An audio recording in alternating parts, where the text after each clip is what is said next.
Thank you. And most of my PhD has primarily been interested at Yale in exploring how technology can help us better understand decisions on conservation, such as these big data sets of biodiversity that often are collected by hundreds or thousands of scientists, but also increasingly community scientists or participatory scientists, such as being used by eBird, such as Matt.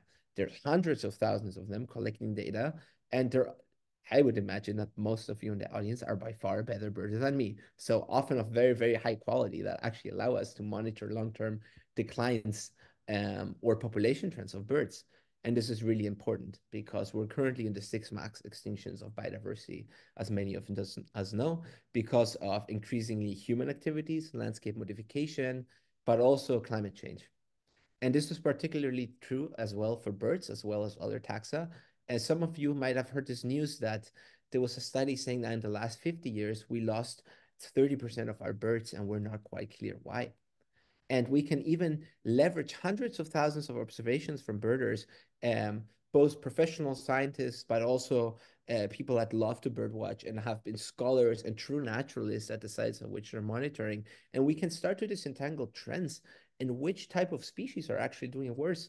For example, grassland specialists, of which we have several as well in Connecticut, are doing worse in the last 50 years, whereas some wetlands have actually um, been experiencing a mixed bag in part because of restoration efforts. Um, then some fun fact about Connecticut.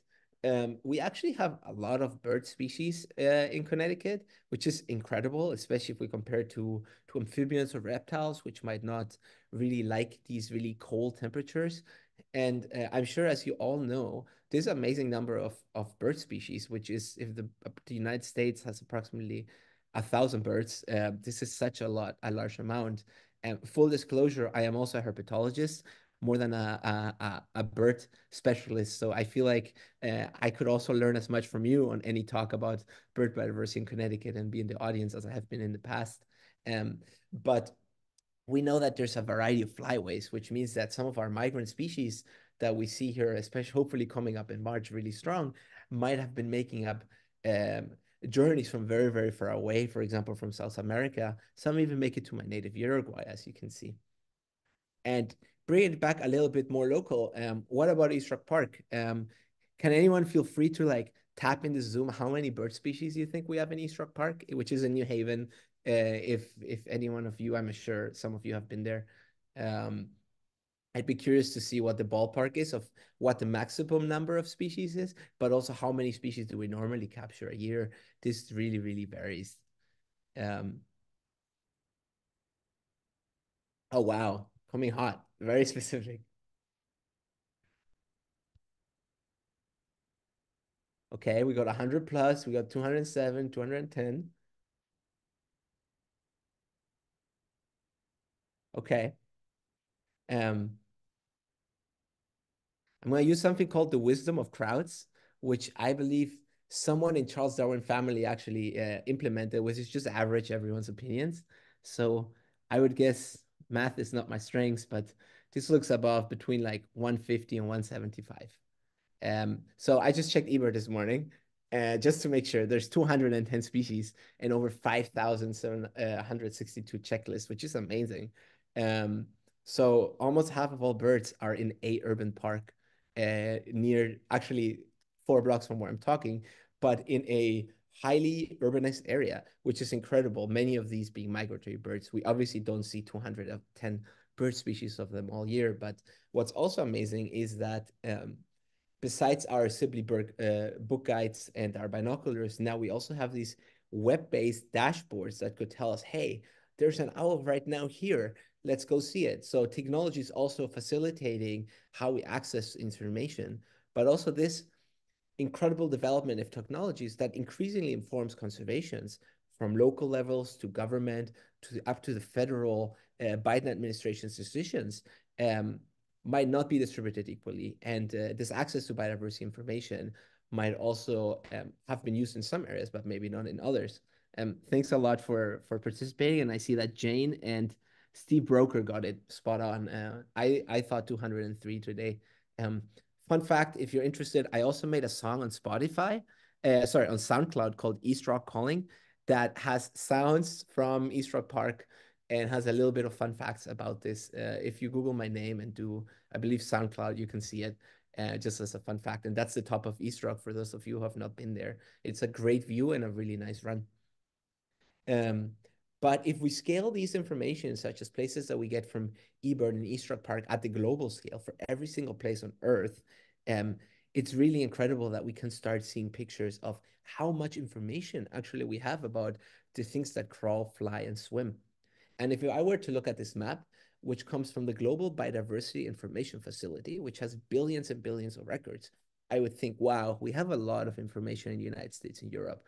We can make really great, accurate conservation decisions on where both we want to make green space restoration, perhaps purchase some properties, or where perhaps new development might be very difficult because of some species. But as we start zooming in, we're going to start see gaps appear. And information such as biodiversity information is really important for to reach sustainability at any different scale. At the most broad scale, as a biodiversity scientist, I would say I study the life below water and life on land. Sustainability goals 14 and 15. The jargon that I would use as a scientist is these are essential biodiversity variables. And for that, I need to tell you where species are in order to protect them. And this is an example, for example, on where all the hummingbird species 276 of them could be across the year. This was actually work that eventually fed into the Half Earth Project, as mentioned before. But we identified Colombia as one of the biodiversity hotspots. So normally we record where a bird is and we make models that associate where this species is now or under future climate or under different scenarios of human activities. And these normally is what they look like. And these are increasingly important because we just had a very major biodiversity agreement similar to the climate change momentum that we had in Paris, like the Paris Agreement for climate change. We had the Montreal Coming Agreement on biodiversity, where almost the entire world agreed on very specific, ambitious goals for conservation, such as let's increase the amount of land that we protect across the world and sea. And what's also interesting is nations have pledged hundreds of billions of dollars in order to achieve certain of these targets. This means that suddenly what might have been a hummingbird distribution model for me as a scientific product now also increasingly, and it has been already, such as Audubon and others have been using, a very important tool to guide conservation decisions and investments. But it's really important that as we collect more and more and more information on where the wild things are, we should also look at where are we collecting these data or where not, and who is it collecting it. And this is really important, especially in cities, especially in urban parks, urban forests, because over half of humans live in cities. 5 billion people will live in cities by 2030, in 6 years from now. That's two-thirds of all humans. And that's where our experience and interactions with nature occurs in our day-to-day, but also occurs for the first time with many people. And you do not need to go outside into remote places to observe birds. You can see 210 bird species in an urban park. So it's really important to also understand that urban areas, urban systems across Connecticut, across my native Uruguay could also be really important places for birds, particularly stopover sites for migratory bird species or for water birds, especially because urban night lights, I'm not a specialist, but it's really interesting work what is happening right there. It seems to funnel bird migration to some of these green places, making them even more important to protect. And we're protecting some of them, and we have a lot of data in some of them, but maybe not so much in some others. And it's really important to understand how animals share a crowded planet with us.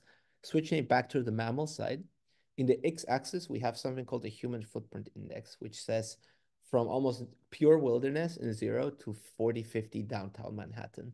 So we can see that animals actually move less in very urbanized environments. But at the same time, some animals, such as raccoon, they're thriving in the Anthropocene. So this suggests really complex responses on how different species respond to human context.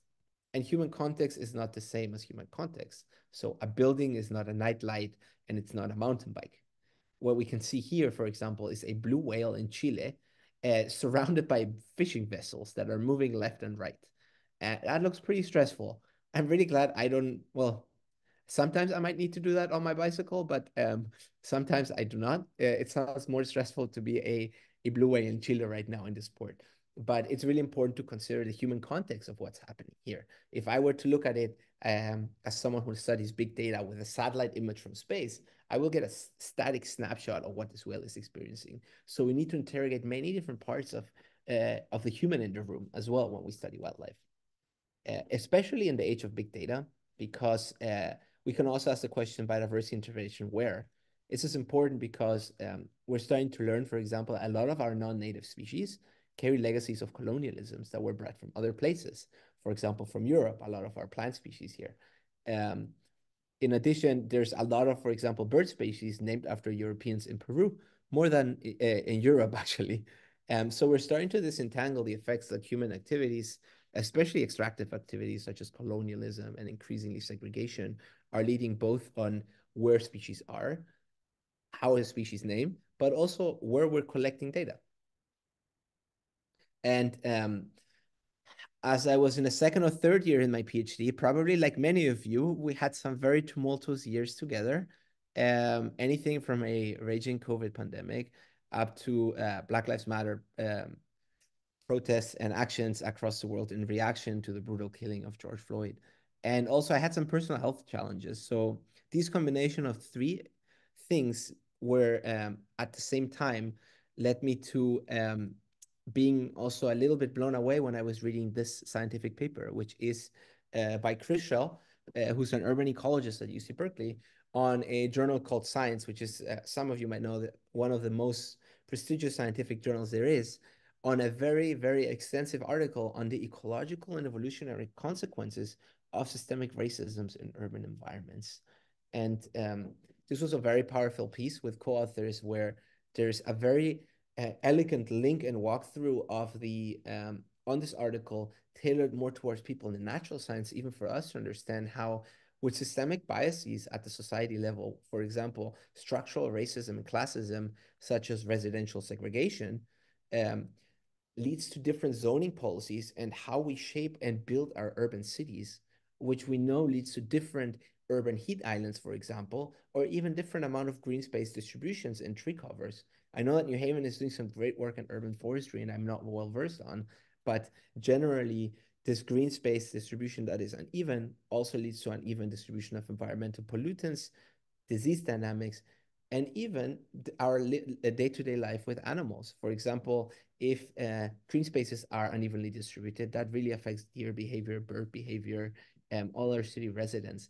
And this paper is really interesting because it links social justice, civil rights, environmental justice, and urban conservation. So it's a really interesting nexus.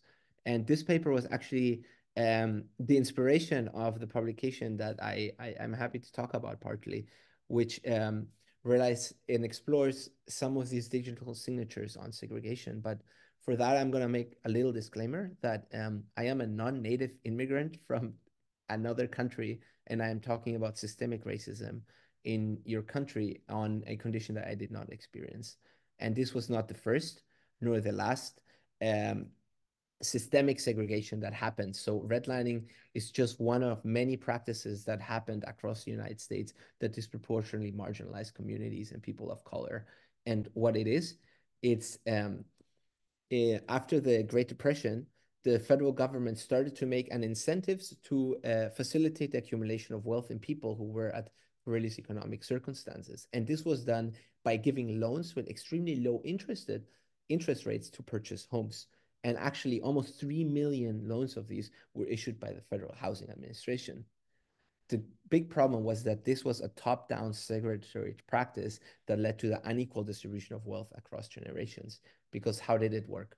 The Federal Housing Administrations, throughout hundreds of cities, split neighborhoods into what type of investments they were, whether it would be of great risk to give such a loan, or whether it would be a good and safe investment to give a loan in a certain neighborhood.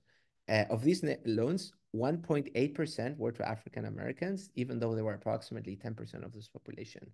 And the reason in which these redlining practices, and we're going to dive into some of these in a little bit, were categorized, were based on the racial makeup of people in neighborhoods. So whether something was a bad or a good neighborhood or a good or a safe investment depended in great part on the racial makeup of the people. And this is a great book called The Color of Law that I was reading aside as I was learning more about this problem, and I was informing myself about grad school and learning how to code and apply some of my biodiversity training into this process that felt very, very acute and intense at the moment. Actually, I'm sure many of you felt this way.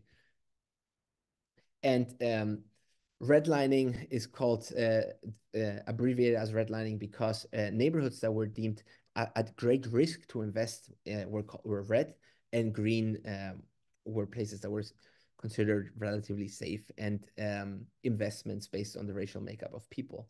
So a truly segregationary practice. And I'm just going to grab one because it's just so blatant from Baltimore. And this is the official definition that the federal government followed into giving loans. This neighborhood is an old residential section seriously threatened with Negro encroachment. So we can see that this is pretty blatant. And these differences persist. This was a practice that was between 1929 and, pardon, 33 and 36. And if we overlay Baltimore vacancies from the last 5 years with red line maps, we have a very strong signature that desegregation practice that altered accumulation wealth and urban landscapes still persists 90 years later. In addition, there's been really interesting work in the last 5 years from the public health sciences talking about urban heat islands, that redland areas have lower income, there's low home ownership, there's shorter life expectancies, higher rate of cancer. The people living in these neighborhoods are exposed to more pollution. There's higher urban heat island, which in the face of climate change, well, it's going to be an issue. Um, both for humans and wildlife. And they also have less trees consistently across the United States, with a few exceptions, such as Seattle. But after reading Chris Schell's paper and following up on the literature that they were citing, I was asking myself, well, what about biodiversity? Do redland areas have less biodiversity? Or do they have less biodiversity data? And the more I think about it, is these are two very different questions with very different implications, and the difference actually really matters. So if I could throw in two books that I enjoyed across this voyage, it would be these. And these are the rock stars of this paper. They're called Dexter Locke from the U.S. Forest Service in Baltimore, and Millie Chapman, who at the time was at UC Berkeley, but now is at UC Santa Barbara, were my co-authors on the paper. And what I really enjoyed about this collaboration, that was mostly on Zoom as well, was Dexter Locke is an expert human geographer in socioeconomics, and it was a very strong combination. And Millie Chapman is a very strong environmental scientist. So we united and made a work that might not have been possible otherwise. But what we did was actually fairly um, simple in the idea. It just required leveraging some of these skill sets that we developed during our PhDs on handling these big biodiversity data sets. So we downloaded every single bird record from a database called GBIF, which is short for the Global Biodiversity Information Facility, which includes some data of eBird. So some of your crittering data to eBird, every, I don't know, 8 weeks or something like this, it gets fed up to GBIF, which is where all the different animals are together. And iNaturalist, which you might know, is a community science platform as well that also feeds data there. So we downloaded bird information from there and overlaid it with 195 cities across the United States.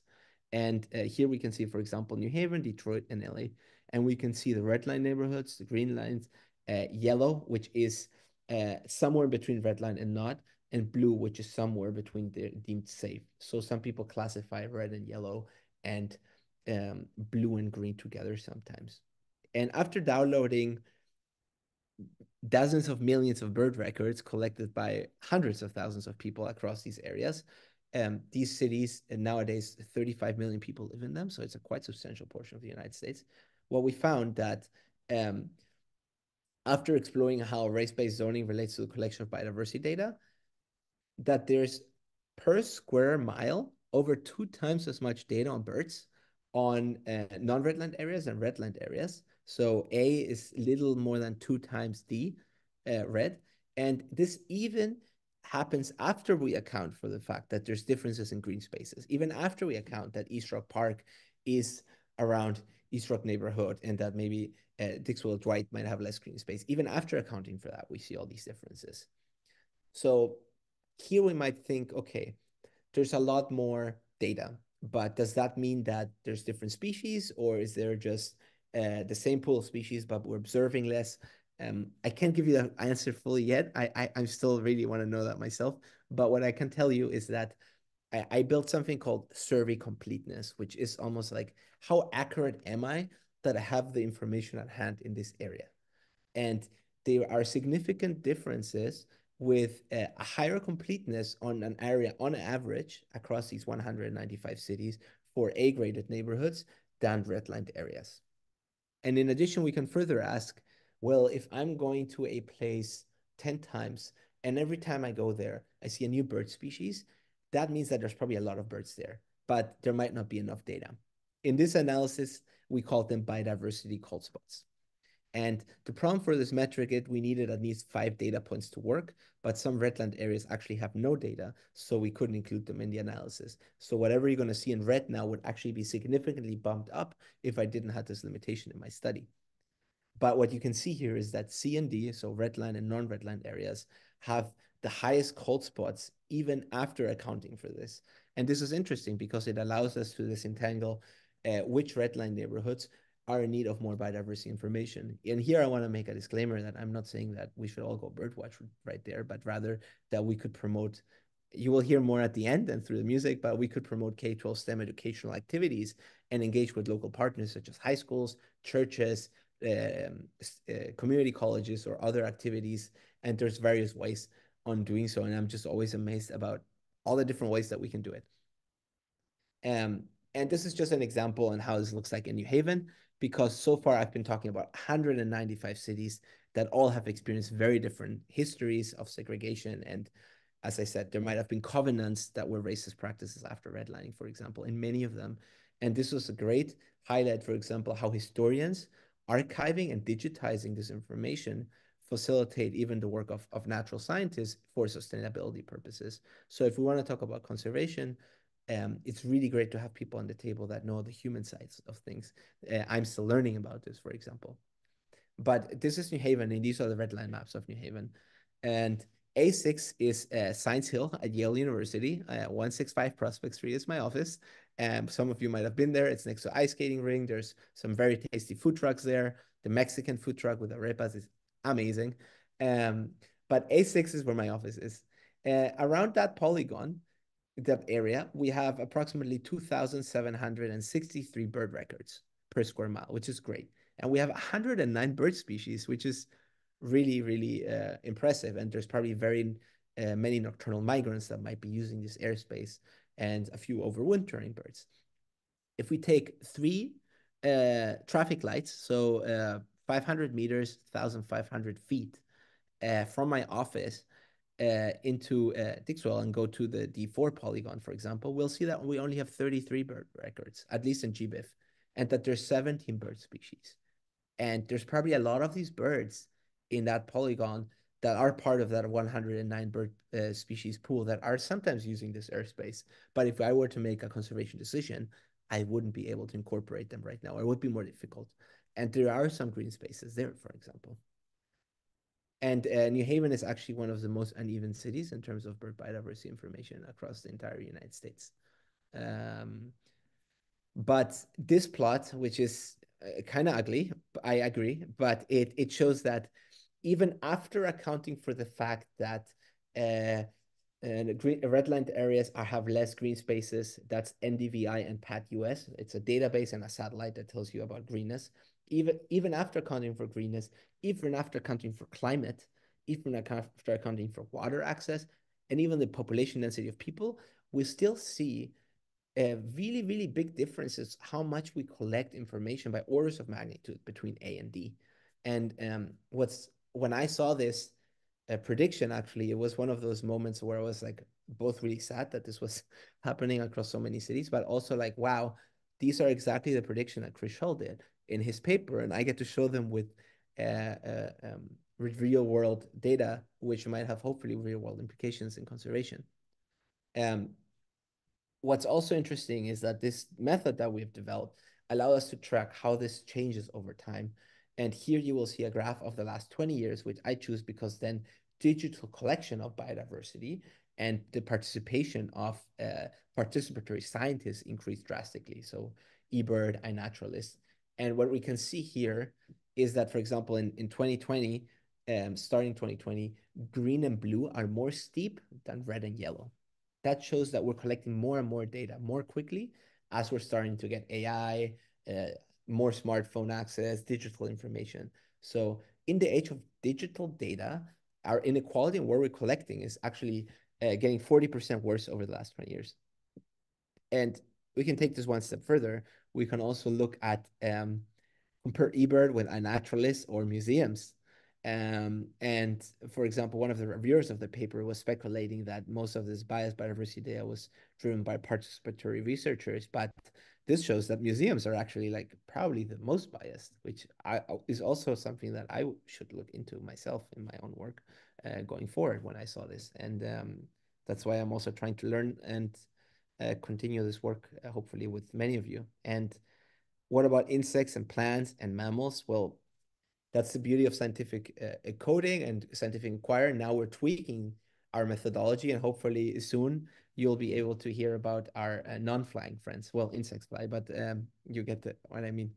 And we can take this further from redlining to just socioeconomic inequality at large across many different scales and countries, especially if we bring this back to almost the entire world has agreed to very ambitious conservation goals, similar to this Paris Agreement that we had for climate change, which tries to curb emissions by 1.5 degrees Celsius. If we do that, we're going to need to leverage these billions and billions of observations to make maps and predictions on where birds are right now under climate change. But that also means we need to take into account where are we collecting this data. For example, we can split all the nations into income on this right graph, and we can see that higher income areas have significantly higher amount of biodiversity data. And we can see the example of redlining in the United States, but we can even track traces of wars, such as the Cambodia-Vietnamese War, with how biodiversity was collected. And what's even more interesting, and that's, for example, where sociologists, politicians, and other people will enhance this work, we can see who observed data, for example, collected data in the natural world before and after the independence of Nigeria. So we can see, for example, after the independence of Nigeria, a lot of Nigerians started collecting this data. And it would be even cooler. I have an interesting study of seeing, well, how was this information used in the context before and after? Um, so a lot to still this impact. And I think this is really important, as I said, because of these big agreements and um, this big interest primarily also of these big organizations suddenly in the room that we're talking about climate change and carbon and might and are in some parts now talking about biodiversity. So it is a thin line, and we need to be having these conversations about these maps look amazing, but what is the underlying data quality? Where were they collected? What might the biases be on the biological side, but also on the socioeconomic side? Because, as I said, $200 billion have been pledged for conservation biology. And I spent way too much time looking up these graphs on some of the poorest countries of the world, looking at their total GDP into population. And we can, with even 60%, for example, on the money that has been pledged for biodiversity by nations, that is the GDP of the poorest 200 billion. And if we compare 200 billion with some of the wealthier nations, and sorry, the list can go on, we can see how much $200 billion would allow us to mobilize. That's where the 308 million people live. And several of these are biodiversity hotspots, where a lot of these unique biodiversity that we've pledged to protect is located. So it is very much an equity problem.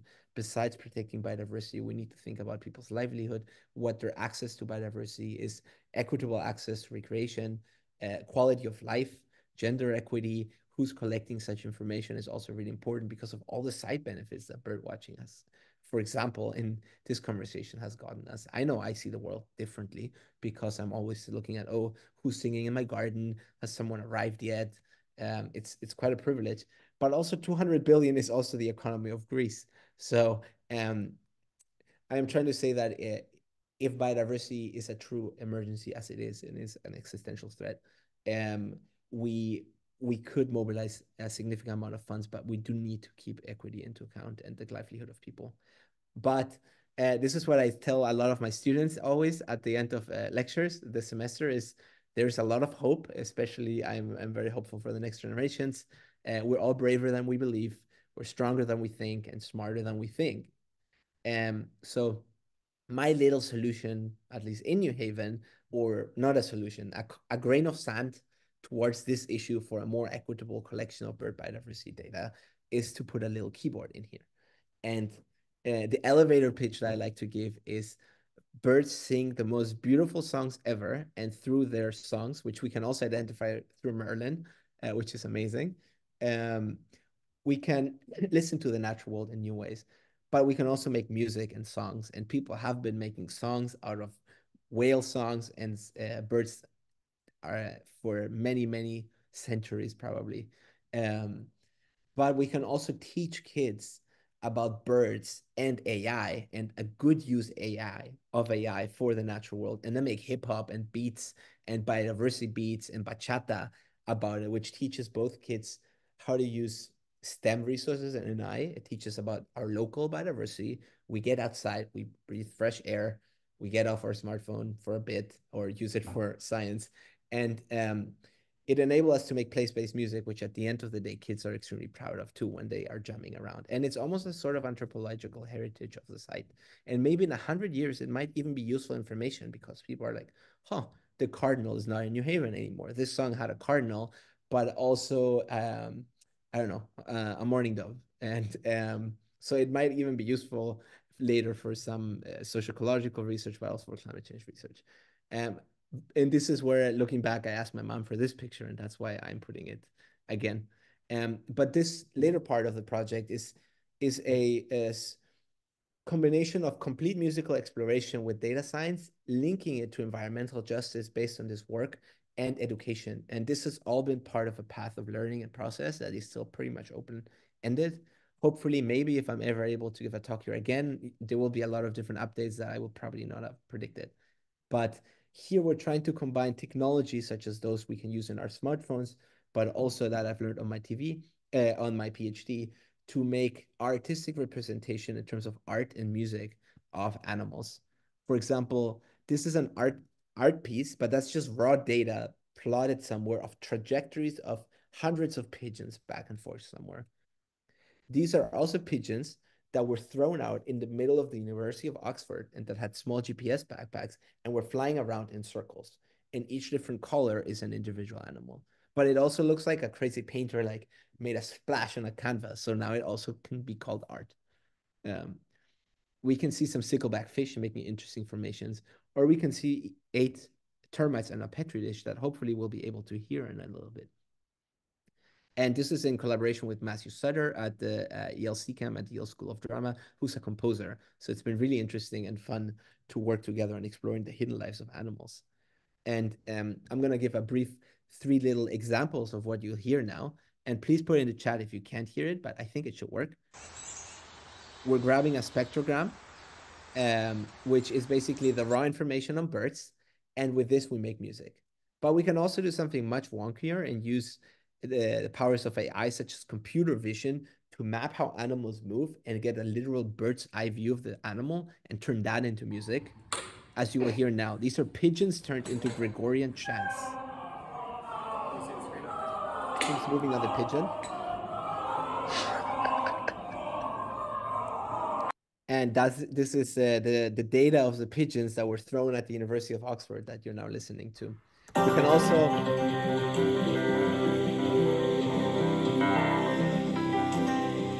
listen to the termites that we tracked.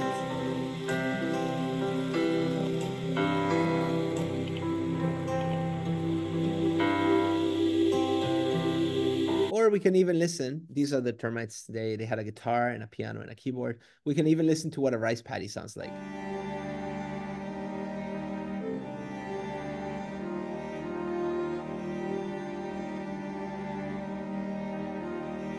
And what's really funny about the rice paddy story is that person is the farmer of the rice paddy, and I send him that MP3 file of the song, and they play the mandolin. So at some point, this person wanted to jam with his own rice paddy, which I thought was amazing. And again, I never would have expected at the time of making that work to bring back the connection of the human in the loop. But I will explain 3 years of R&D into 60 seconds on how this works. We use computer vision to track individual animals. As you can see here, these are termites that are moving, and um, each color assigns a different individual animal. And this is recognized just by an algorithm. And on the top left, you have the end result, which is the 8 termites together. We get a little Excel sheet that I use that tells us where is a termite in latitude and longitude, X and Y, and the ID, are you termite A, B, C, or D? And then I grab that using the rules of collective behavior music, which if you're ever interested, you can look at a project called Collective Pulse with my name on YouTube. And there's an hour and a half on how I did this. So I can walk through this. And this is how, in the end, we were able to generate musical productions. And this is fairly somewhat straightforward to do, and we're trying to teach this to kids. But primarily, I also think this is a really interesting way of communicating the natural world in new ways, especially to blind people or people who might not be able to see what a flock of starlings looks like. Now you can hear it. And we wanted to test case this proof of concept as an educational campaign, especially with these new technologies such as uh, little sound spy microphones. So there's something called a Raspberry Pi, which is a $100 computer that you can put Merlin or Bird AI on. And as a proof of concept, I bought this cheapest microphone I could buy on the right side, $10, and I plugged it in. And I left it at the Yale farm on Edward Street, just up the hill there, during bird migration for 4 weeks. We were able to get 20,000 records and over 60 species of birds. Some of them were completely off. So, highlighting the power and the limitations of AI, the AI thought that an ambulance was a screeched owl, and it not just was it wrong, it thought that it nailed it. So, it's really important to have humans, but it was also a nice educational tool for youth that, hey, AIs can be very helpful, but we also need some supervision here. But it was also great to show how in an urban farm of less than an acre, we had 60 species, several of them migrants. So this could be a really powerful campaign or tool to mobilize kids and maybe have them do this themselves. And we were able to make stories such as, oh, the loudest singer is the Blue Jays. So we had way too many records. Um, this is how the data looks like. And eventually I was able and lucky enough to win the possibility to present some of this work at an art exhibition. And I'm a scientist by heart and a lousy musician. I've never done like an art or art exhibit. So it was at the Tri-City for Innovative Thinking. And when the organizers asked me to show what I had in mind, it eventually had this flyer, but I showed them this very unimpressive PowerPoint where I was thinking where the live music would be set, and I wanted a fish tank in the end, in the middle, because how cool would it be if we had a camera that tracks the movement of the fish 24/7 that makes music all the time? And they said, no, absolutely not. That's like a hazard. So we did it without it. And this building looks like a fish tank, so I just started calling it a fish tank. So I still got my fish tank. And what you can see here will be a combination of all of this work to try to put together. Here we have a participant playing a bird song with his phone, and what we have on the table is a tiny computer with a microphone. So this person is getting real-time feedback on which bird the AI thinks it is. And for some birds, the AI might be terrible if it's a bird from the tropics. On the right side, we have a little science poster to communicate the findings of our Yale farm. And on the background, we have the termite music that people could listen to with a headphone. We launched an art contest in Spanish at different New Haven high schools and in English. And I'm happy to say that this was facilitated by Arte Inc., which is a great nonprofit in New Haven that promotes social emotional experiences with kids. And through their help, we were able to get a lot of different kids to send us art to this art exhibit on a completely open-ended theme that was like, show us biodiversity of Connecticut. And these are the three winners. For example, Lillian Delgado showed every owl of Connecticut. Like how cool is that? And Alina Zhang's parents sent me extensive documentation of how this 3D chicken was built. Here are also the other honorable contestants. And as a biodiversity scientist, I'm wondering a lot of birds and mammals. So a lot of us tend to think on this way, which is really great. But it was amazing to see some of these robins and other paintings, and we're able to display them by an open concept that was trying to bring people together to the natural world through any mean, through cutting edge technology, through music, through data driven information, and through art of our neighborhoods. We also had some local artists make really wonky art, a tortoise drum kid, jumping elephant seal. Um, we had Yale Smilo Hospital. We had cancer survivors make us origami paper cranes and lend them to us for this art installation, which because we're talking about the collective of animals. And there's a Japanese tradition that I'm probably not giving enough honor, but it says something around if you have 1,000 origami cranes, you will be in good health and you will have good fortune. And I thought that was just so wonderful. And it also showed me that thinking about nature and access to nature and is really critical. And everyone has a different connection to nature and it gets touched differently. And it can even be in a hospital. And we even got some of these Smilo rocks that putting my science hat apart when I read some of this, I I am more proud of this art exhibit based on the participation of some of these people than any of this work that I did, for example. And I still have some of these, for example, in my room that I was lucky enough to keep. I'm just gonna read two. The birds sing even when it rains. Um, Sing the song you were born to sing. So they were very powerful messages as well, bringing it back to the human in the room. And this is the whole art exhibit together, having everything in one place. As you say, it was during this period of 2021 when we're still in a transition. And what's interesting, we made a live performance, and that's called an Ableton push. Basically, every button does a beat, anything from a drum kit up to bird sounds. And I asked people to make it interactive, so people wanted to like press click some birds, which actually motivated me to start teaching kids about this. And but this project just kept evolving. The termite music was turned into this art piece. I have no idea how, by an architect called Dana Canvas. And it also included this piece called Homology, which is now at the Yale Center for Collaborative Arts and Media, expanding anything I ever thought would be possible. And then we got an invitation to play at an electronic music festival in Durham, which was crazy. Our animal music with electronic music producers. And for that, I grabbed sounds from Durham Forest and I was telling people, you're now listening to the trees breathe of Durham because this was a carbon dioxide measurement, but people went a bit crazy with it. Um,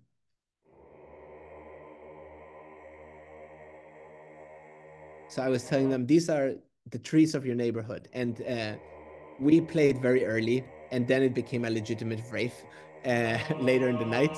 But we were able to talk about climate change, and I gave a little presentation before the musical set. So it was quite the experience as well. And I'm lucky enough that I was invited in 2023 again. And this was the picture I think describes the work pretty well of a knuckle and a keyboard. And then I got back to New Haven and I got approached by the Yale Divinity School because a new building at the School of Management was killing so many different birds, which is another huge issue. And what was an interesting collaboration there is they asked me for the spectrogram so that they could show the people discussing about sustainability metrics about all the bird lives that they were silencing.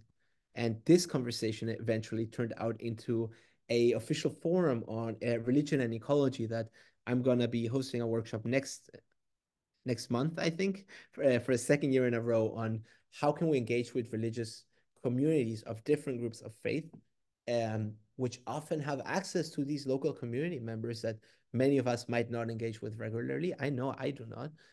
I live a fairly limited life in New Haven, and I have so much access to things, but a lot of these religious communities have been there for such a long time, and they're a really important core of the communities that as a scientist, especially if I want to be a conservationist or a biodiversity scientist, I could be engaging more. And I know that science has turned up a blind eye, as has done religion to science, but it has been a little bit both ways.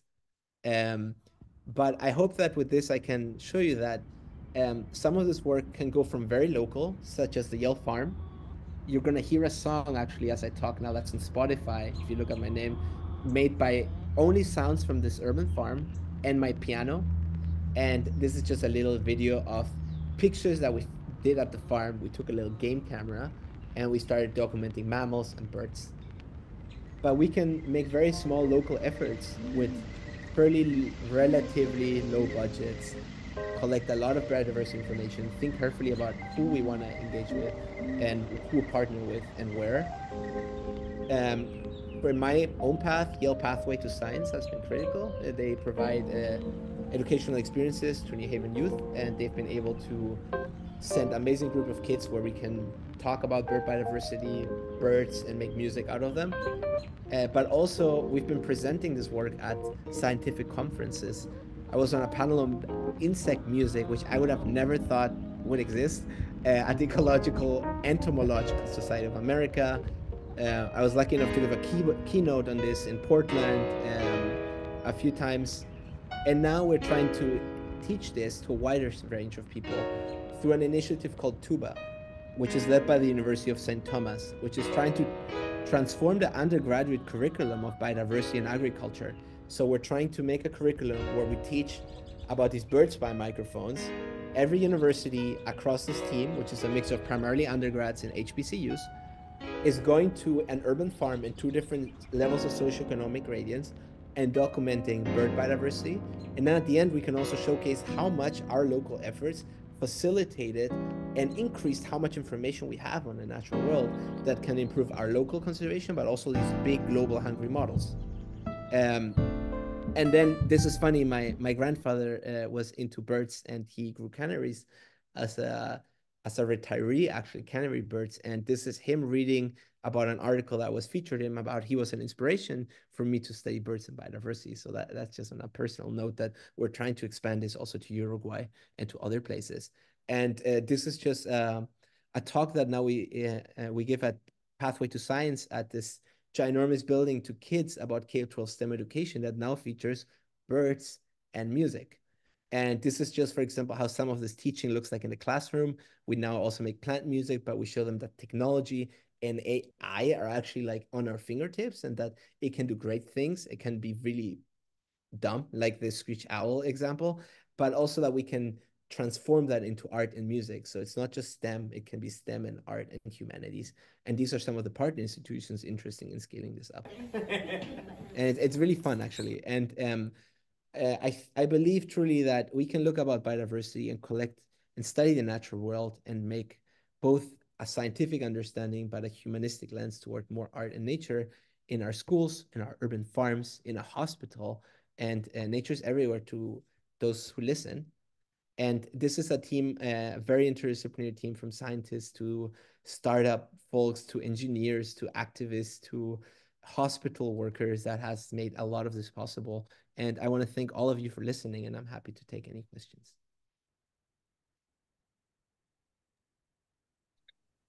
Okay, thank you very much, Diego. Oh, here we go.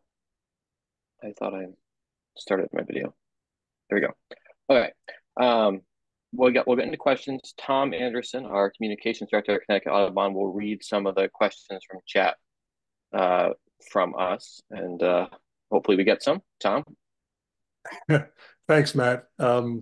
Hi, everybody. It's Tom Anderson. I'm sure you've all seen my name on the emails we send. I'm glad you all showed up tonight to listen and to watch. It was a terrific program. I'm going to start with a question from George Amato. George is on our board of directors, and he is associated with our Milford Point Coastal Center.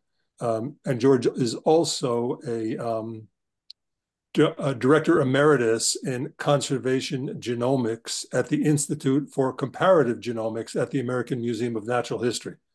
And George's question is, are the differences in the polygon data in New Haven mostly due to a large university in an urban setting?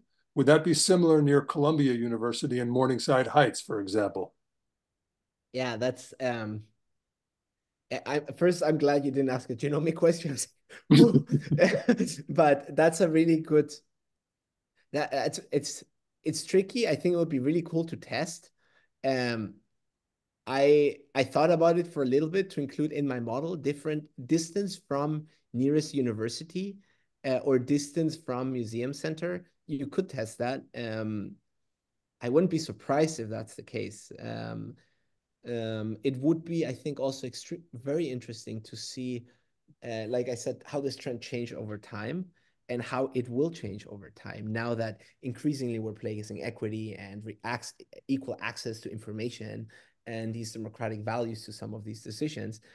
Now we can track if it will change in the future. I can make a rough belly guess without much data and say I wouldn't be surprised if it's the same pattern.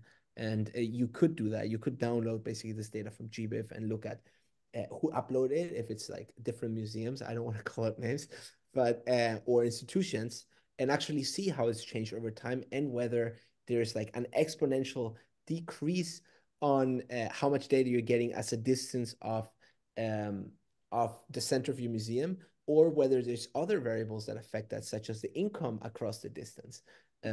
Yeah, I think that would be a really important study, and that's I think where, for example, a lot of local universities can test these in their own places, because I think what I showed with 195 cities is great and it's a broad brush. And what I'm very excited, it has encouraged a lot of follow-up work that I know in very specific cities.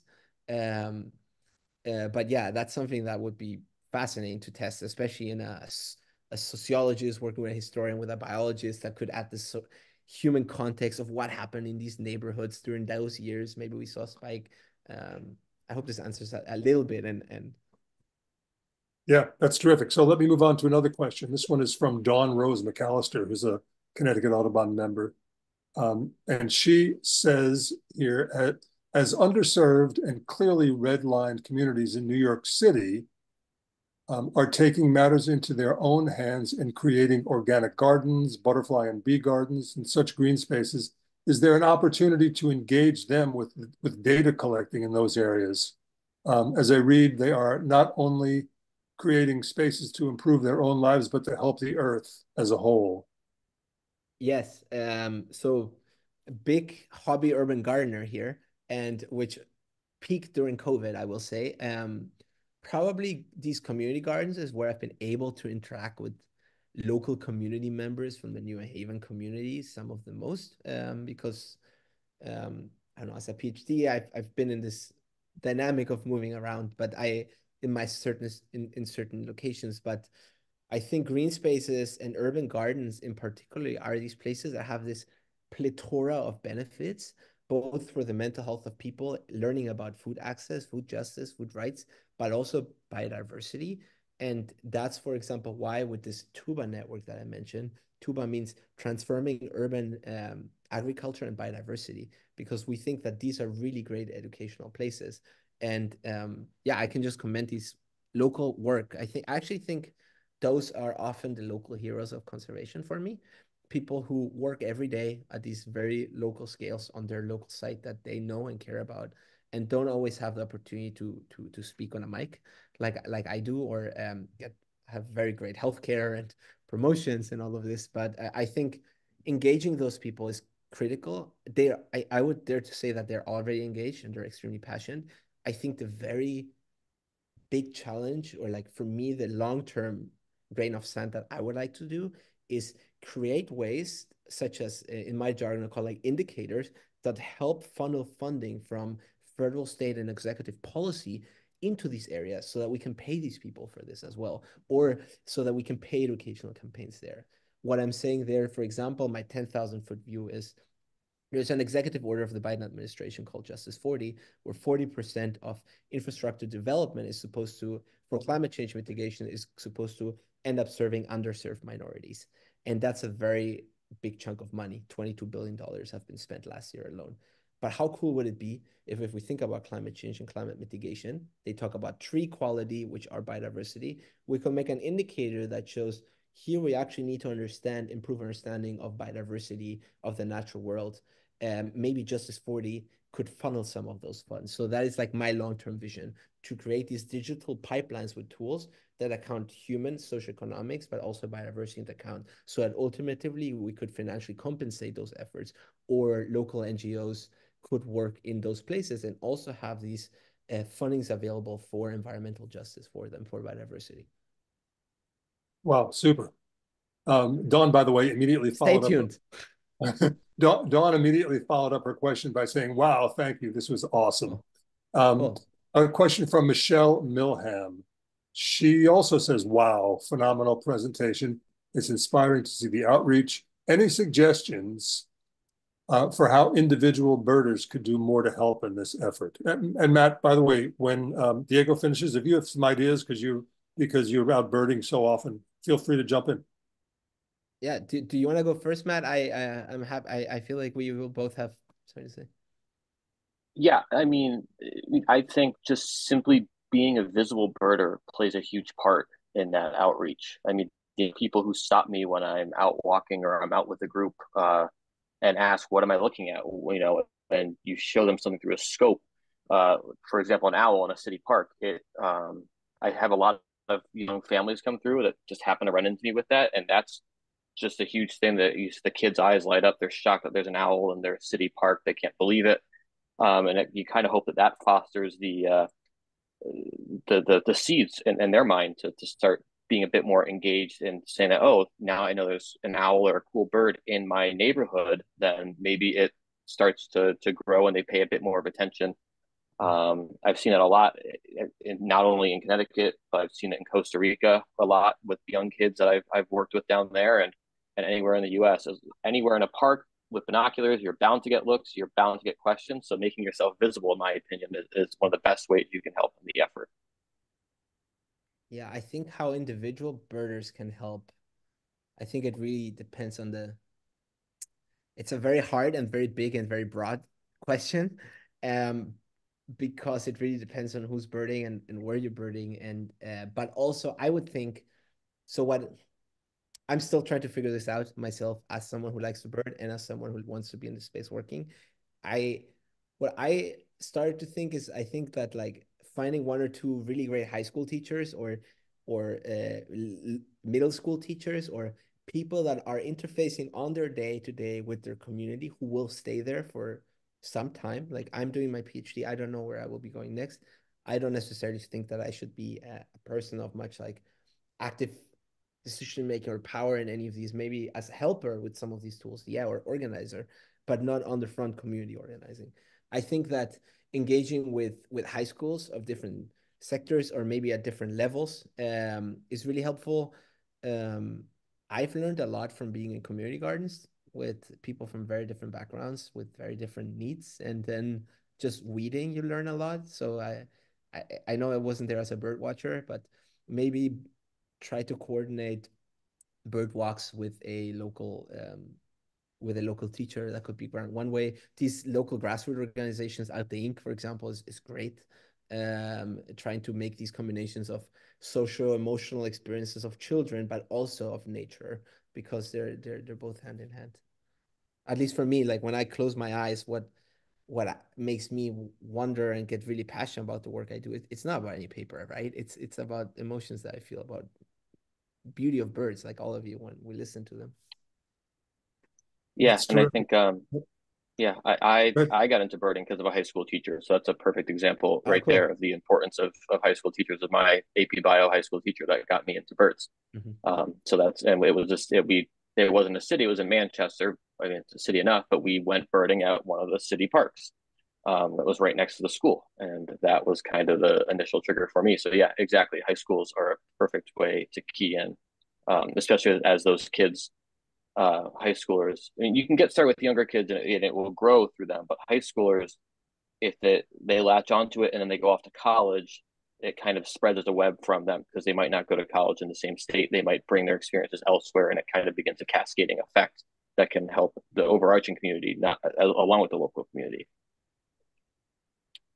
so, and in 1 second, I'm going to turn it back to Joyce Lights, but I wanted to say a couple of quick things about um, how this Young Gifted and Wild About Birds program, and also Connecticut State of the Birds, has sort of been maybe at first inadvertently, but as time goes on, more by design, weaving in these topics to our programs.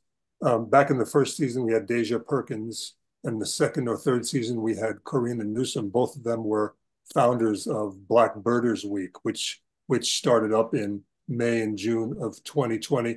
And Matt was saying before about be visible as a birder. They were talking about some of the difficulties that Black people, especially Black women, have when they're out, Black men as well, when they're out in a neighborhood where people think they're places where they shouldn't be. Um, Earlier just a couple of weeks ago, we had Viveka Morris and Meredith Bargis, both affiliated with Yale, who talked about um, making buildings in New Haven safer for birds, particularly the windows. And I was reminded of that when I saw one of the photos of the art exhibition, maybe at the Smilo Center, which was nothing but glass windows. And I hope they're making their windows a little safer there. And finally, our most recent Connecticut State of the Birds report had an article by Danica Dorosky, who is a PhD scholar at Yale, now works for the Connecticut Department of Energy and Environmental Protection. And she did what is almost a complementary study to the work of what Diego was doing.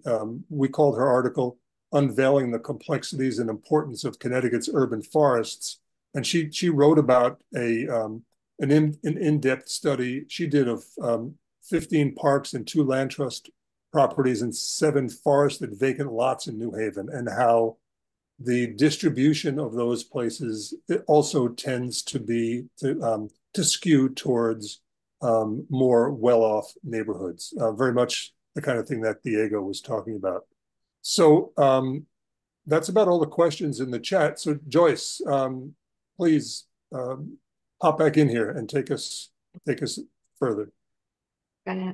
Coming back in, Diego, honestly, so inspiring. Our educators joined us this evening. Several of them commented that their minds are going on different ways. Your entire talk is the concept of our Science in Nature program, which is really about a multidisciplinary program engaging children in every way that we can: math, science, reading, art. Get them out there, hands-on. We've been in schools working with schools on pollinator gardens and rain gardens so that the children are able to go in their neighborhood and experience and see and build. Honestly, I love the concept of adding music, and I'm sure our educators are trying to figure out how we can get this into our programming too. And I'm sure our summer camp programs are going to be adding some new technology into it as well. I want to thank everybody for joining us this evening. As Tom noted, these programs are really building on our State of the Birds reports, which always have recommendations. We're really focused on engaging all the residents in the state of Connecticut and our visitors as well in learning more about our migratory birds and our resident birds. Don't forget about our next presentation, March 6th. It's on our shorebirds, really important. The success rate of shorebirds that we are showing in Connecticut, if that was all up and down the eastern seaboard, our shorebirds would not be endangered anymore. I really thought this is just a really great, extremely interesting conversation about different ways for us to look at birding and how birding can be introduced in urban communities. And Diego, thank you so much for joining us. Thanks for having me. Thank you for all you do with us.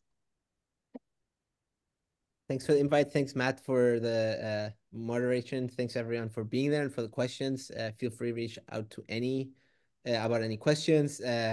Smash that like button if you like any of the songs. And thanks for having me. Hopefully, till the next time. Great. Thank you. Everyone have a great evening. Thanks, guys.